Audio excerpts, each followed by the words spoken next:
thank you everyone for joining us. My name is Sol and I am chair of the Refugee Support Committee at Cambridge Assessment. And we have organized events throughout the whole of the Refugee Week. Some of them are only available for staff and some of them are open to the general public, like today and tomorrow. And the aim of the committee is to support refugees, to support refugee charities, to volunteer, to give a platform and an opportunity for host communities and for people to have conversations with refugees about anything and about their journeys, about whatever, which is what we're going to do today. And so today the event is in collaboration with the Women in Leadership Network, which is also at Cambridge Assessment. So we have two fantastic women here today who are going to talk about their human rights activism. They're going to talk about the journeys, what it's like being a women refugee. And we have Sara Mardini, who is connecting from Hamburg, is that right? Yes, and we have Majeda Khoury, who is in London. So would you like to introduce yourselves? Yes, I'm Majeda Khoury.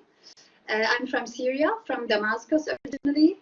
I came to the UK 3 years ago. So basically, I'm a human rights activist, still, not just before, but I like to introduce myself in this first of all. Before I'm not a chef originally, but I become a chef when I came here. But I prefer to introduce myself as a human rights activist and a feminist activist as well, because I'm still doing this through many organizations. And my original organization, Syrian grassroots organization, we are document the violence against women in the detention places. And I am a chef, but when I came to the UK, so I came to, as a refugee, but I want to find a platform to introduce the people. So that's why I use my skill in cooking to do this, and then I became a chef. So that's me. Thank you, Majeda. And I'm Sara Mardini, 24-ish years old, from Damascus as well, Syria. Came to Germany 5 years ago in 2015, and a year after, so I became an activist or volunteer, let's say, and then I got into a college in Berlin. I do multiple things. One of them is also human rights defending for other people cases, who are people mostly who are stuck in the hotspots, the refugees hotspots, camps, mainly Greece, because I worked there for 2.5 years, so I'm more familiar there. Try to connect with other projects abroad, and I'm a student. I study international relations and art, and I do some public speaking sometimes. I do some art sometimes, and yeah, that's all. And I used to be a professional swimmer, not anymore, but I used to participate and swim professionally. But yeah, so and thank you for having us here and everybody who joined us today. Yeah, thank you so much, both of you. So we'll start with you, Sara, a little bit of your background, because some people might already have heard of you. So can you give a very short overview of what led you to be an activist? That story and why people might have heard of you. We're gonna say the story that everyone knows already very quickly. Let me just talk a bit about Damascus before we jump directly to the story. We grew up in a city we didn't have any differences between anyone, and everyone was welcome. And also Syria is very well known for open up the doors for so many refugees from very different countries. So we're kind of a bit familiar with the situation before, because we heard it from neighbor countries and what's happened with them. For example, we have Palestinians, we have Armenians, we had some also from Sudan. So we were familiar with the migration in general, and we lived everybody under one umbrella. And because not a lot of people heard about it, that we in Syria had much more, like we had refugees, that's meant that we actually were living in peace altogether, because it wasn't on the news, because we could just, deal with it, all of us together. And then when the war broke down, I lived in an area called Daraya, which is a reef Damascus, the countryside, actually. I'm speaking Arabic, wow. So it's the countryside of Damascus. And at the very beginning of the war, when it started, we lost our family house, because it started like the crisis started from the countryside and then came into the cities, and also in, like, this is for Damascus, but for other cities it was also in, like, some started in the city, some started out. For us, yeah. So that was maybe the main reason why we decided to leave, because we just didn't have a home anymore. And also me and my sister, that I'm sure a lot of people here heard about her, Yusra Mardini. We are professional swimmers since we were 5, because our father is a swimming coach and my mom is a swimming coach, and multiple people of my family are swimmers. So we're all athletes and swimmers in the family. So at some point we weren't able to go and just to the training normally. A couple times there was bombing happening in the swimming pool, and also once my sister was training and there's a bomb which fell in the water, so it was a really good situation to train. So here where our consciousness just came up a bit, because like we couldn't go to school, we couldn't practice, and we couldn't leave the house, and we felt like we deserve more than that, and we have the right to just live in a safe place and safe space, and just dream about a better future. And that's when we decided to leave. And it wasn't just like that happened. It took us a couple of years to decide and convince my father, because my family was completely against sending two young females by themselves to Europe. But then finally my father agreed, and it happened all in 1 week. We had to pack everything, not pack to take with us, pack to give away, because I thought for a minute that, oh yeah, I'll take 2 suitcases with me, I take all my things, I'm not gonna leave anything behind. But then my mom came and gave me only 1 backpack, and she said that this is the only thing I can have. I was 20 back then, so it was super hard for me to tell me, pack your 20 years of life in 1 bag. So I decided not to take anything, and I decided to start from the bottom again. And the same for my sister. And then we went to Damascus airport, and back then in 2015 there was still no visa allowed. Like, you don't need a visa to get to Turkey.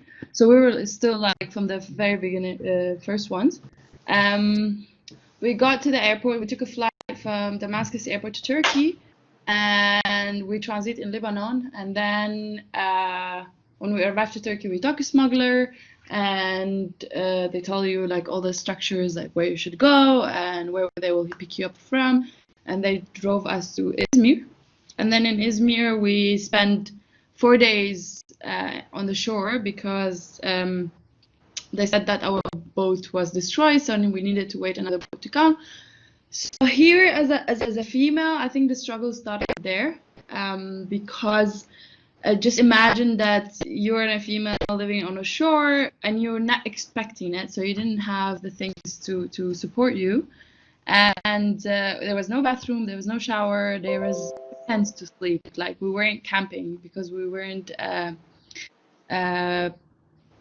prepared that we're gonna stay. We thought we're gonna leave in the same day. And then the smuggler finally decided after 4 days to send us. He put us in a boat. It was basically Designed for 5 to 6 people. Is the same boats that we actually use now. You see it a lot in Hamburg in the canals or in Amsterdam. They are the same boats that we used. It was designed for 7. We were 20 with 4-year-old child. And the famous story that everybody knows, that the boat starts sinking, and me and my sister and other people, not just us, jumped in the water, and together with the other guys, we tried to pull the boat. And so many actually from the people who jumped in the water, the boys and the men, didn't know how to swim, which is more important to be mentioned than just professional swimmers who jump. And we made it to Greece after 3.5 hours, to Lesbos Island. And then we thought, yay, we made it to Europe. And, you know, the hard part of the journey is over, but then we realized it was just the beginning. It's a long story. If I want to stop in every country, we're not gonna finish today, I think. But there was very good times, and some countries treated us very respectfully. Vienna, for example, when we arrived to Germany as well. There's other countries that didn't really like us, but liked us being around, like Hungary back then, and Serbia and those countries. But I'm not blaming the countries. A couple of years later, I understand that again, it's politics, and it's about what you hear in the news. It's like you're familiar with your TV screen, or your politicians more than familiar with a group of people who just came into your country. So you actually, of course, decide to listen for the politician or the people you know, which was a bit of overwhelming situation, because then you need to run for your safety, but then in the same time you need to make sure people see that you're actually a human, look like them, and have the same backgrounds and same stories. And hopefully after a month we made it to Berlin in September 2015, and then we lived in a camp for a refugee for 6 to 8 months. So this is the backup story that everyone knows. Thank you so much, Sara, for sharing that with us. I know that you've had to share that story a few times, and it's probably hard to share it every single time. Thank you very much. And I don't know that everyone knew that story, so thank you. And Majeda, do you want to tell us a little bit about your background?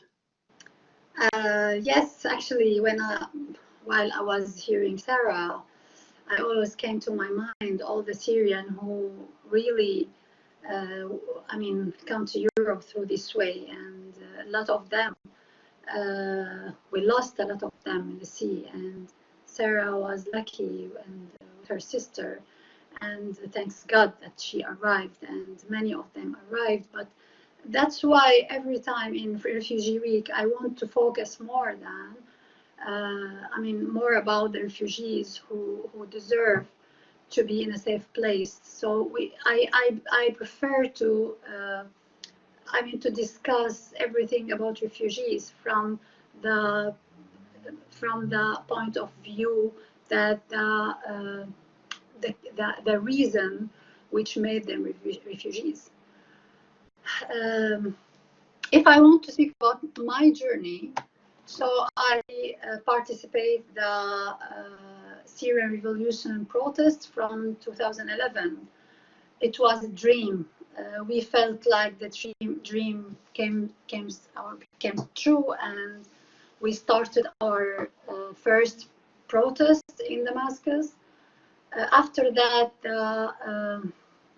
it changed from level to level. In 2013, I have been arrested for 4 months because I am a human rights activist, and I was a witness about many crimes inside the detention places, which leads me to be a very active activist. Later, just to tell the people that I was a witness. I see all the world now know about Caesar law, the Caesar photos. So I was witness about many of these photos I see by myself inside the detention places. the people left Syria not because they choose to do this as me, as mine, because I don't choose to be here. Many times the people ask me, do you like London? I feel I don't want to answer this question, not because I don't like this country. It was very welcoming country for me or for other refugees, but not for that. I don't know. I don't want to answer the question because I will say I don't want to be here, not because I don't like it, but because I didn't choose to be here. If someone asks me when I applied for a job, they ask me always, where do you find yourself after 2 years? Immediately I said in Damascus, because I don't want to be in another place. But they said, so we are sorry, we can't give you this job. So this was this is very, and my son once said to me, Mom, don't say that. Please don't say that. Just say, I found myself like, I see myself in a higher term, for example. But I can't do this. I feel like I am cheating my evolution, I'm cheating my past, I'm cheating everything. Because really, I don't want to be here. I don't want to. Maybe later, maybe in the future, when I come back to Syria, I like this country and I want to visit this country as a tourist, and just for tourism, but not to force to be here. That's why this is the message every time I want to tell the people that don't be afraid of refugees to stay and take your places, no, they forced to be here.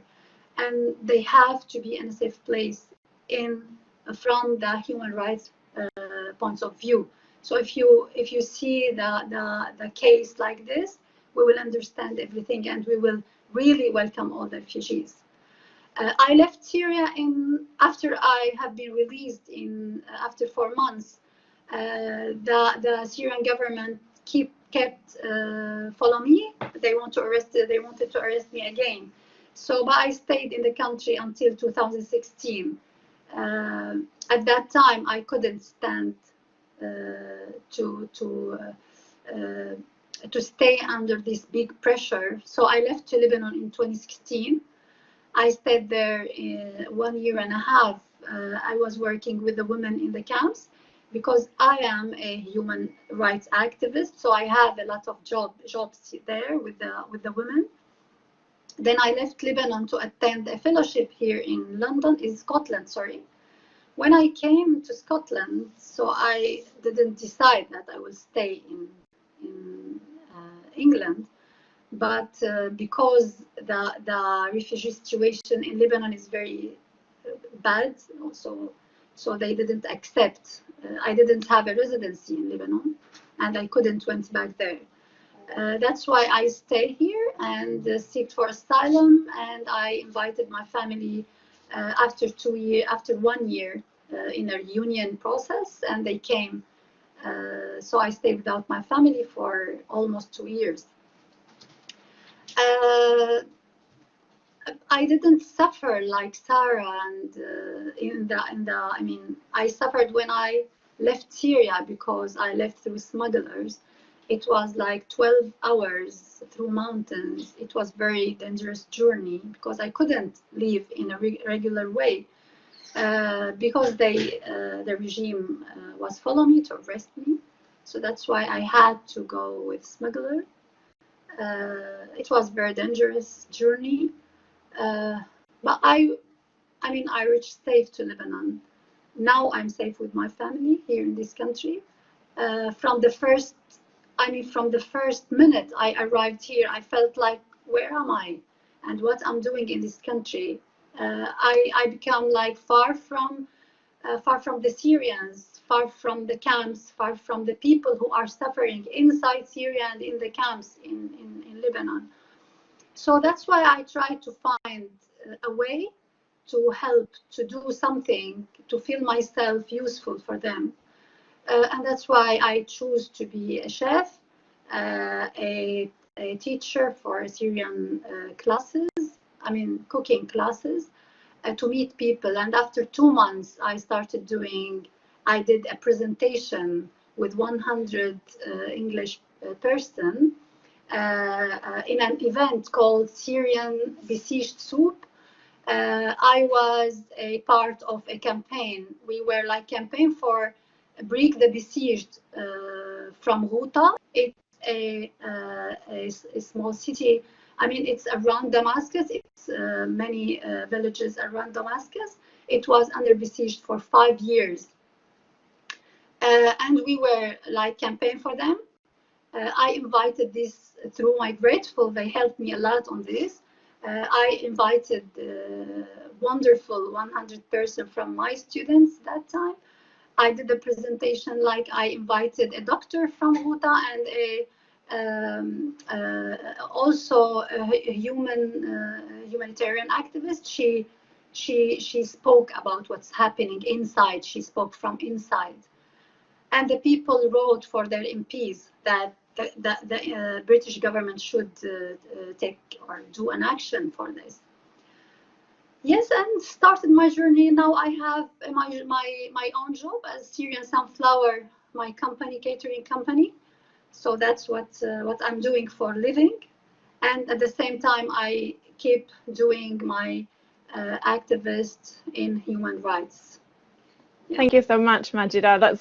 It's so interesting to know your story and what you're doing now. And I think that is a great opportunity as well to ask Sara about your activism, because you also found yourself wanting to do more and to help those that were still arriving in Greece, didn't you? What did you decide to do?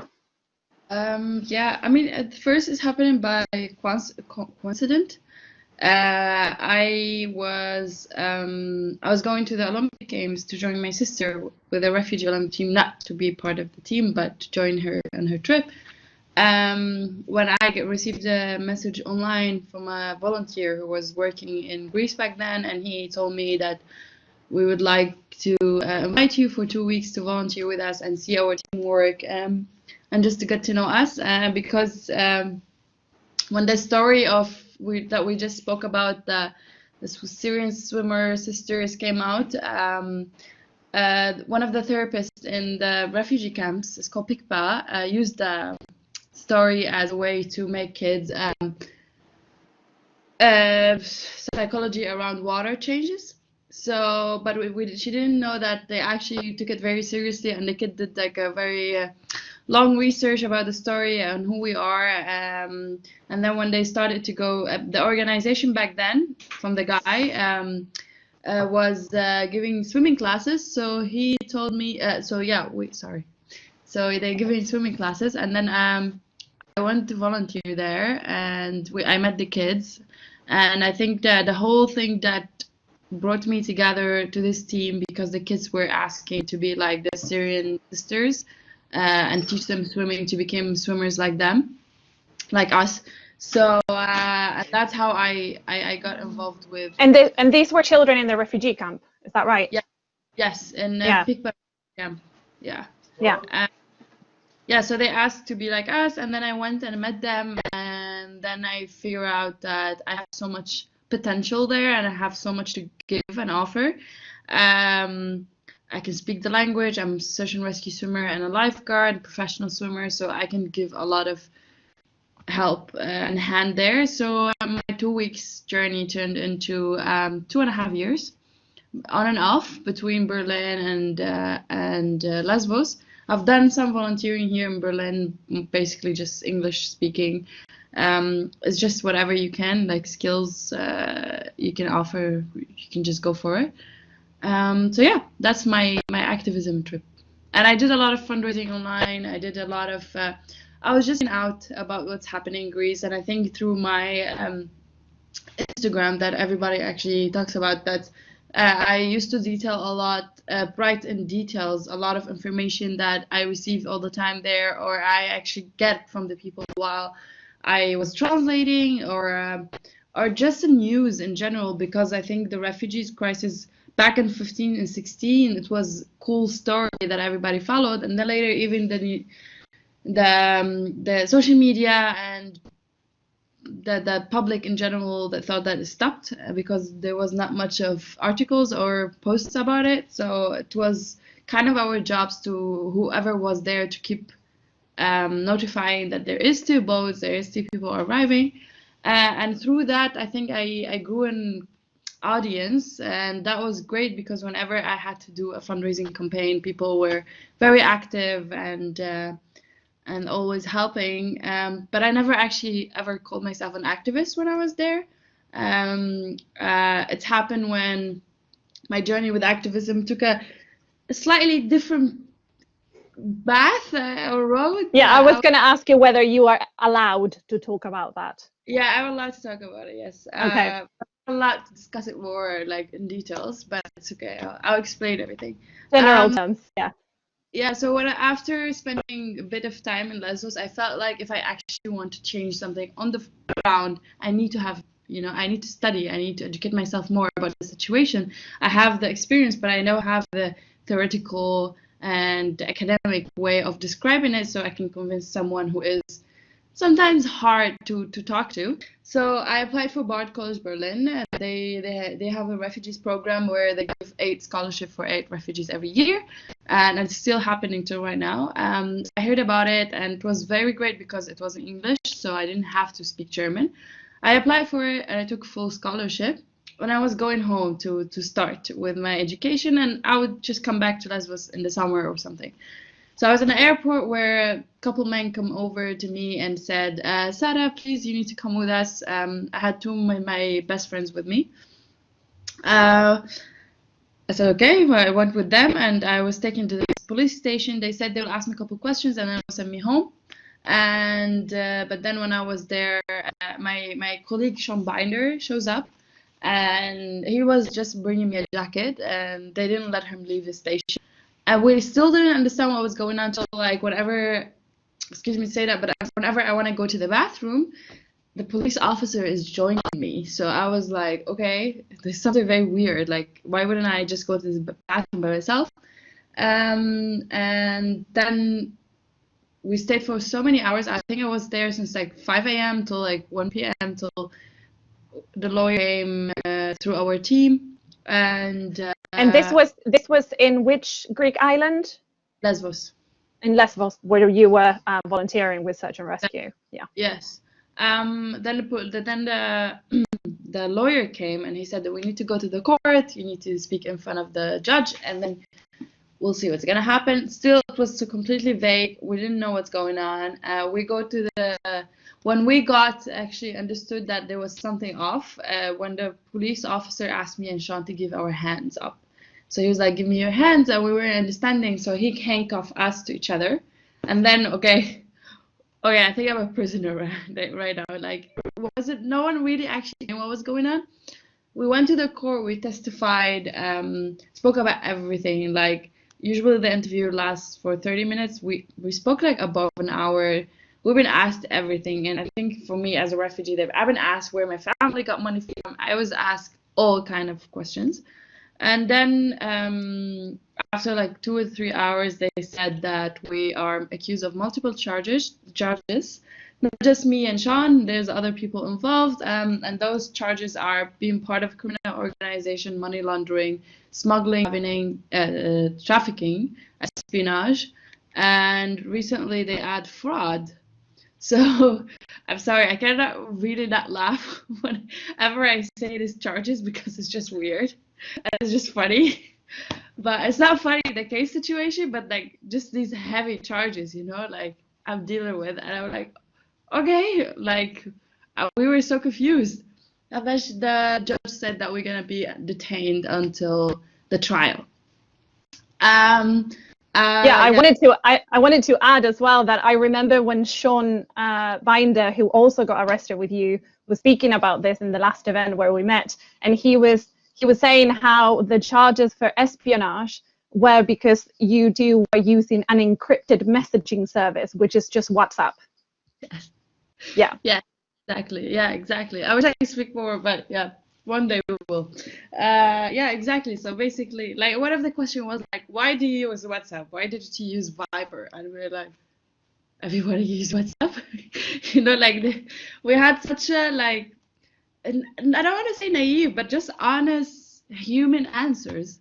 But I think that wasn't enough. And after that, day we got detained for 3.5 months, me and Sean, and then 3 members of the team as well, the founder, my previous boss, and the program director. And then the team had to shut down. The founder shut down the team because everyone who could operate was behind bars. And also the volunteers who were still on the island were afraid to their lives. And we had a lot of medical, we had a medical team, which is basically is doctors, and doctor will lose his license like this, you know, so it's not a joke. People left, and then people we worked on the South Shoreline. A lot of volunteers were so terrified of doing spotting shifts because after what happened to us, and even like there's a couple times that people said that the police came to arrest the people thinking that they are from my team, which my team wasn't existing anymore. So it terrified the volunteers and terrified everybody. And unfortunately, till right now when I'm talking, there is no one. The case happened in August 2018, 21st August, and still till now we're not proven innocent. We are still waiting for our trial. But unfortunately, the whole situation is political.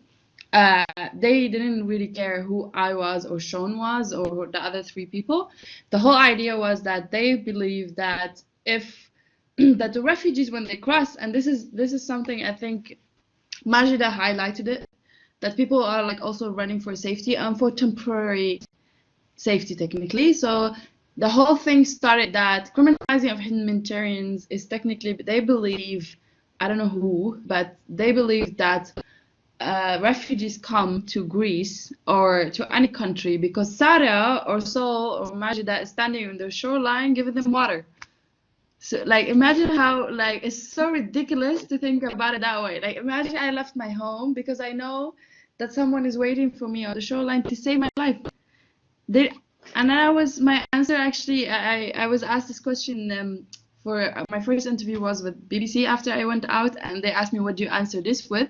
And I said, I'm a refugee myself. And when I came 2015, I didn't even know there's someone on the shoreline might be there to help me. I was just, you know, like, it's so silly to think that people are leaving and getting themselves in an unsafe boat. And as what's also Majid said, so many people died just because there's a couple of volunteers or humanitarians on the shoreline. Like, it's so ridiculous, you know. It's making the life of people worthless, you know, just I think it's interesting that point as well, because around that time, 2018, 2019, there was what seems to be a very big campaign in different refugee hotspots where humanitarian aid workers were criminalized and were targeted and were arrested as a way to, as you say, try to deter refugees from coming onto certain shores. But as you say, you know, refugees, when they embark on that journey, don't really know that there will be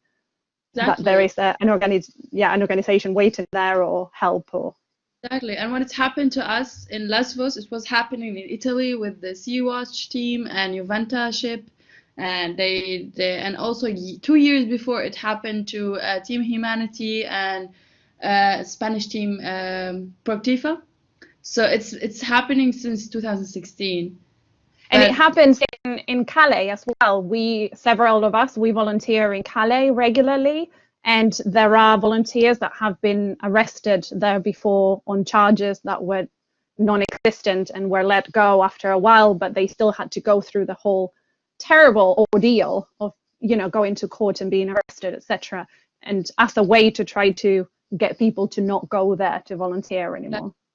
And when in the refugee summit, when Sean mentioned about the law, there's a law in Germany if you're around an accident scene and there was someone in front of you who needed your help and you didn't help them, you get detained for doing this action. And then on the other cross of Europe, because we're doing this type of actions, we're getting detained. So, you know, like first you think it's politicians, and then you think it's Europe, and then So like we don't really have one accurate rule that we're all following. And and why it's frustrating because honestly, I'm 24 years old and I have to go to college and I have to, at the end of the day, figure out a way how I'm gonna pay 40,000 euro, me and my friend Sean, for a case. You know, that's the pressure. Like, I get when people say, we're with you and we stand by you, and it's so beautiful, the solidarity what we got and we still get. But the sad part is no one actually feel it as we do. Like, it's just on our shoulders. I cannot speak freely about things that's happening. I need to watch out what I'm saying. I need to watch out where I am. I need to always make sure that I'm not misunderstood, because that might, you know, someone in the audience might be supportive of the people who detained me in Greece, and they turned my words. So, you know, like it's such a scary situation. And it's worse because I left because I wasn't able to do these things back home, and then I come to Europe, and then here I go again. So then tell me where it is anywhere.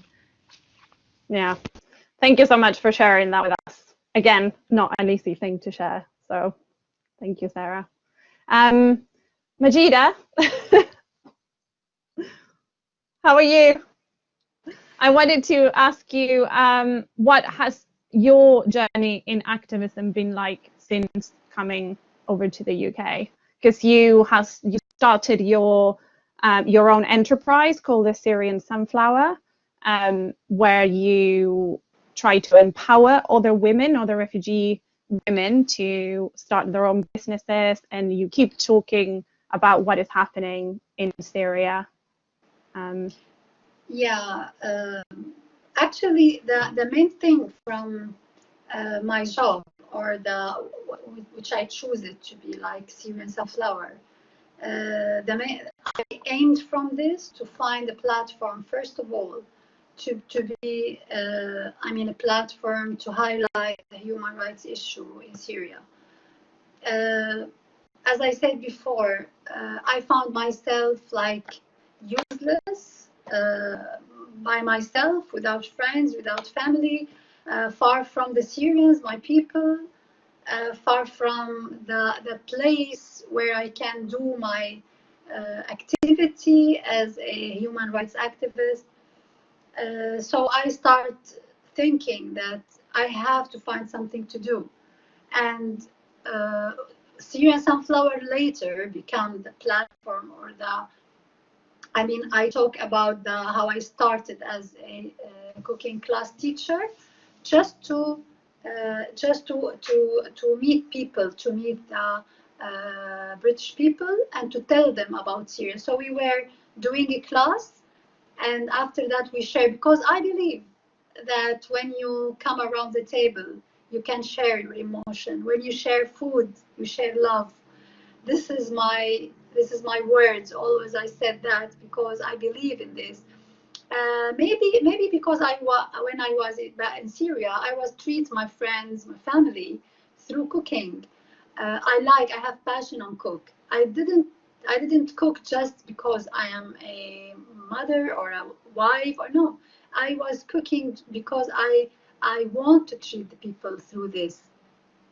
And it worked. And that's why I thought, maybe if I do this, I can find the perfect atmosphere, the people to hear about the Syrian story. And actually, to be honest, also the people were have passion to hear more, have passion to know what's really want to know about Syria, because the media was a very bad way to hear about Syria. It worked a very bad rule in our situation in the Syrian war, because you used to hear the same event from different news, and it's totally different. Everyone has told it from his perspective, or so. That's why I was telling the people here, I found it my responsibility to tell them, if you want to know actually what's happening in Syria, you have to ask Syrians. You have Syrians around you. they are spreading around the world. So you can't find Syrians anywhere, and you have to ask the people really what's happening in Syria, because not the media, not just the media. I didn't mean that you don't have to listen to the media, but you have to listen to many sources. Then you have to decide, and you have to speak to the Syrians. So I started from there. Then I started doing supper clubs, and many of the generous people who has, the restaurants offered me their restaurant to do once a month a supper club. I was invited the people to share me a very nice Syrian meal, and I introduce myself, I introduce my country, and because really in Syria the food is one of the most important parts of our culture. We celebrate everything. We use food to celebrate everything. So, and each dish has a story. Each dish related to one of the Syrian cities. So every time I was cook like 5 courses, each course from a different city of Syria, and to tell a story about this city, because each city has a story with the revolution, a story with the movement, and there is a nice people came together in Syria to do this, to be active in this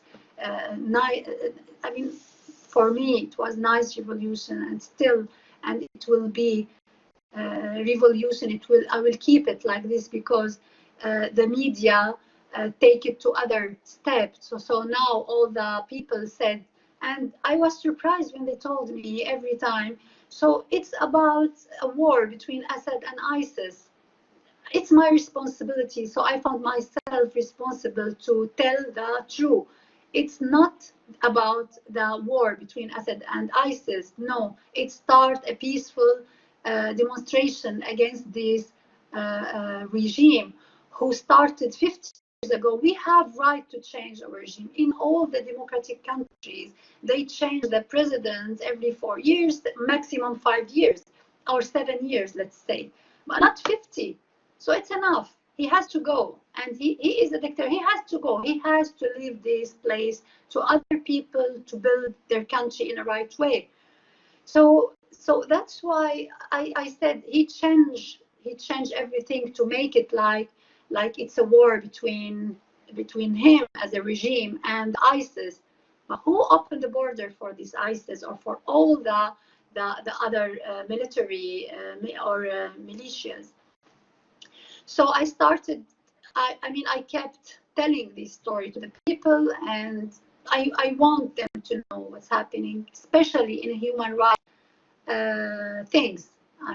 I highlighted about the detainees, because we have hundreds of thousands of detainees still until now in the prisons, detention places, in very bad situation.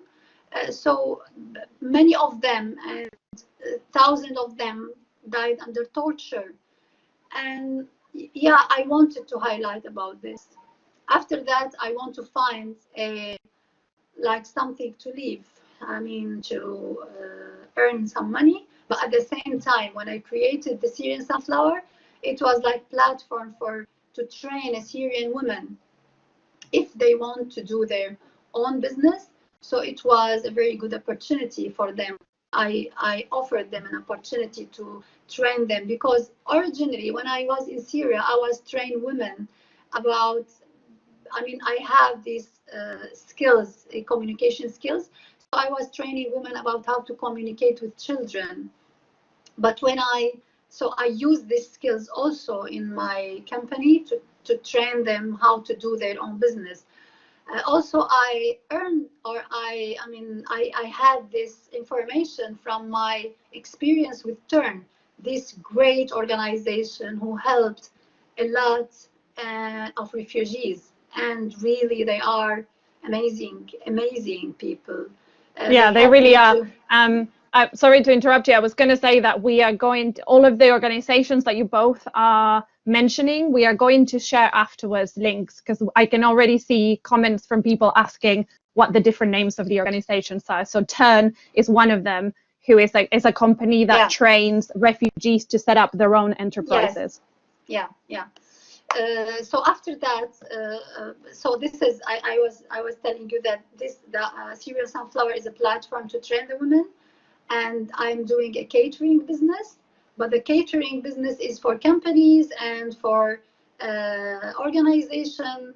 The most important thing that I ask them if they allow me to be a speaker, even in the event, so to tell a story about Syria, anything they want to know. And I have always I have stories about Syria to tell. And I do catering up to 300 persons. And cooking classes. Till now, I'm doing my cooking classes as well. And I can recommend those because you taught one last week for some of our staff, and everyone was delighted with their dinners and the cooking class. Thank you so much, Majeda. We don't have that much more time left, so we actually want to open for questions from people. We already have a couple of questions that people have asked, so I'm going to read some of them. One of them is, what took Majeda to Edinburgh? I was invited by one of the human rights organization called Beyond Borders, and they invited me to attend a fellowship as a feminist human rights activist. So I came to attend this fellowship for 10 days. Then I went back to Lebanon, but I couldn't went back because I didn't have residency and they didn't allow me to go back. Then I forced to stay here. I came to London and seek for asylum. Great, thank you. We have another one, and it's for Sara. How did you convince your parents to let you go on this journey alone, and why didn't they come with you? How I convinced them, I actually don't know. 3 years of nagging, I think, and also because the second cousin of my father was going as well, so my father was fine with us going. And why they didn't come? Because we didn't want them to take the trip, because we have me and my sister Yusra, and we have a youngest sister for us, and now she's 13, and 5 years ago she was way younger than that. So we didn't want 8 years. We didn't want our sister to be on a boat, and she's just 8 years. And we wanted to do family reunion because Yusra was 17 back then. But then the paper procedure took time, and she already turned 18. So my parents actually did the journey a year later. Great, thank you so much. We have a question from both Katrina and Amanda, who ask, what is the best thing that either British or German governments could do to help refugees? Yeah. You want to go? Whoever wants to go first. Majeda, do you want to go first? Yes, actually, they have in summary. So they have to start from the refugee needs, not from their program, because you can't put a program. For example, I will give you an example about that, teaching the language. So you can't just put a program for the whole refugees to teach the language in 3 years, and you want them to integrate. This is not a good way, because because this program, it doesn't work with the adults, it works with the students. So this is very important thing. So they have to start from the refugees' needs, individual sometimes. And there is a lot of organization that can help for this. So the government should make they have to work together on this. Yeah, I think that's a really good point. And there are a lot of charities that work to try to aid this integration, which is something that we, in our very small way, are trying to do right now as well. But one really great organization in the UK that I would like to highlight is called Refugees at Home. And what they do is they pair families who have a spare room with refugees who need a place to stay. And I have a few refugee friends that have used that service very successfully. There's specifically one family here in Cambridge where Faraj from Syria, he came to stay with them in their spare room for 3 weeks, and he ended up staying for 3.5 years, and he still lives there with them. And he's like another son to them. Oh, did you do use it as well? Yeah. Yeah. They are amazing, actually. They're amazing. Yeah. We can send the link as well on the email. Yes. They are doing currently a campaign on social media where they take photos on the doorstep of the families that are hosting refugees, and they tell a little bit of a story of who they are, etc. I think that they're doing a great job on helping integration as well. Yeah. And Sarah? And to add to actually what Majeda said is exactly what's also in Germany. I think it's not only about that. The idea is that the integration courses is how it's called. Basically, is bringing a bunch of Syrians or refugees from different backgrounds and put them in one room and then ask them to integrate. I mean, I don't need to be with Majeda in the same room to integrate because we're from the same city. You know, we're from the same backgrounds. And an easier question: open the borders. That's I think what we'll ask both countries to do, Europe in general. That's for the governments, but for our jobs to make sure they will open the borders. I think if we just go back to that baseline, there's so many people in Calais and there's so many people in Greece, and the Serbian borders and the Hungarian borders, and they need to reach safety. So here where we come with our whenever there's elections, whenever there is campaigns coming soon, anything political happening, we need to make sure that we are advocating for our families, our friends, and our surrounding that voting is important because it might not sound important in the moment, but later when it shows someone that you know they are good enough, you're not going to face the problems that we are facing right now all over Europe and all over the world because we chose wrong. And yeah, that's it. Yeah, and I thank you for that. Absolutely agree.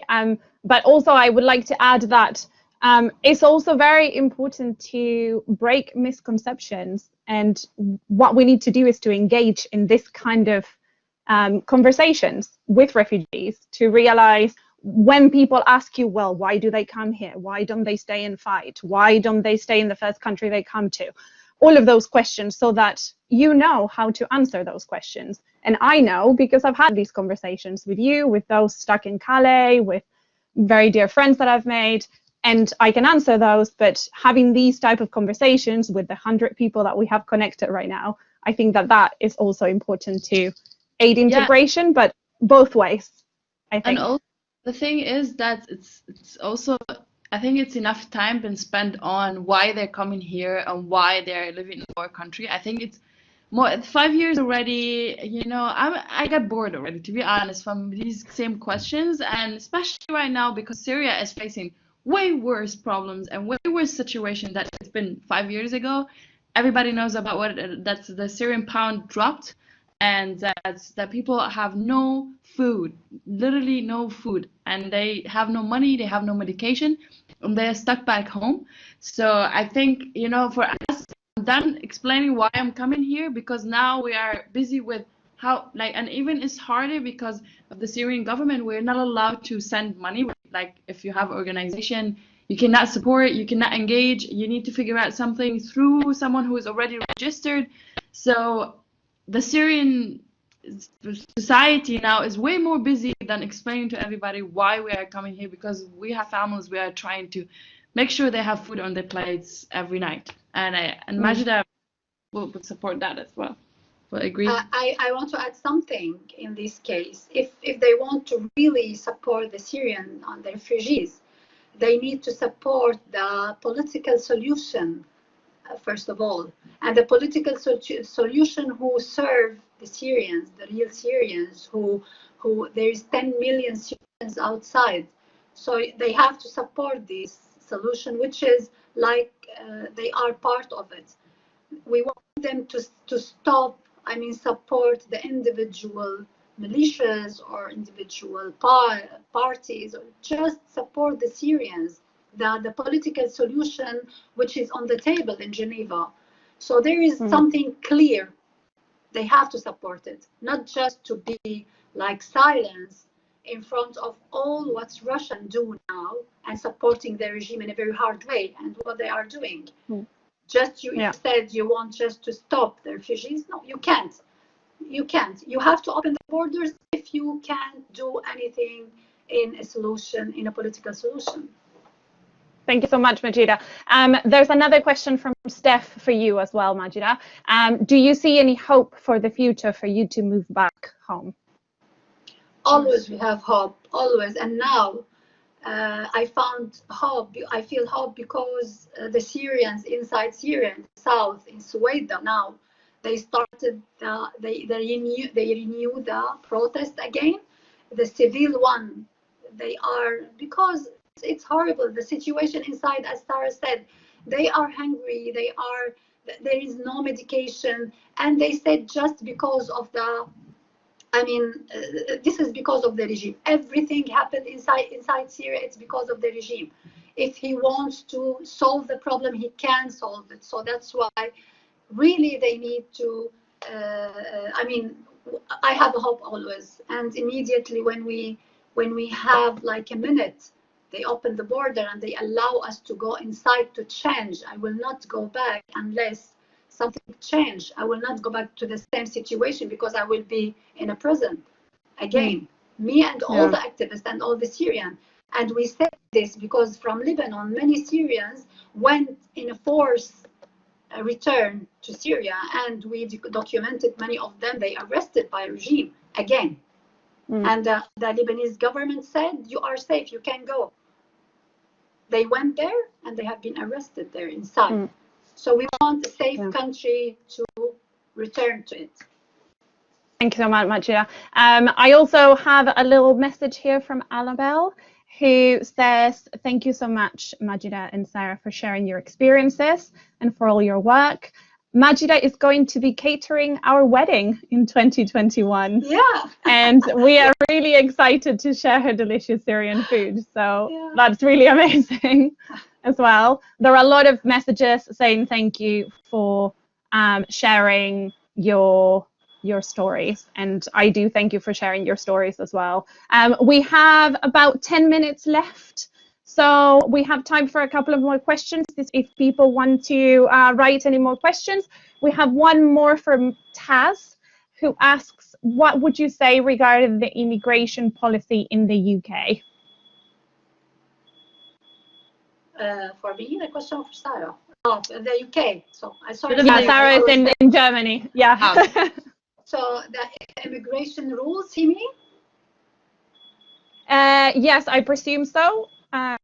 Immigration policy in the UK. Yeah. So always I said we have to talk about the difference between immigration and the refugee. So the immigration people, they choose to come to this country. Maybe they have their reasons, they are not safe in their country, but they choose to do this. But the refugees, they forced to leave their country. But actually in this country, in the UK, they treat with both of them the same way. So that's why a really good point. Yeah, and they have to to notice the difference between two cases. Because you can't say to the refugee, go back to your country unless he will be safe. You can't say it to him. They can't say to me now if the government now in Syria said because they are saying we are welcoming our Syrian from outside. But if I go there, because he is illegal for them, if I go there, he will arrest me. So they have to notice the difference between two. Yeah, I think that's really interesting, actually, Majeda, because that I go ahead. Yeah, just another point. And there is a very long process, not for Syria. Now I will talk about other nationalities, asylum seekers. I know a women, like they are asylum seekers for more than 10 years without job permission. This is very good point to advocate for it. We have to speak about it every time. They have to take a decision for their cases, and they have to notice they are here 10 years ago and they don't have even a permission to go to their country. So they have to find a place they have to give them a refugee status to start their life.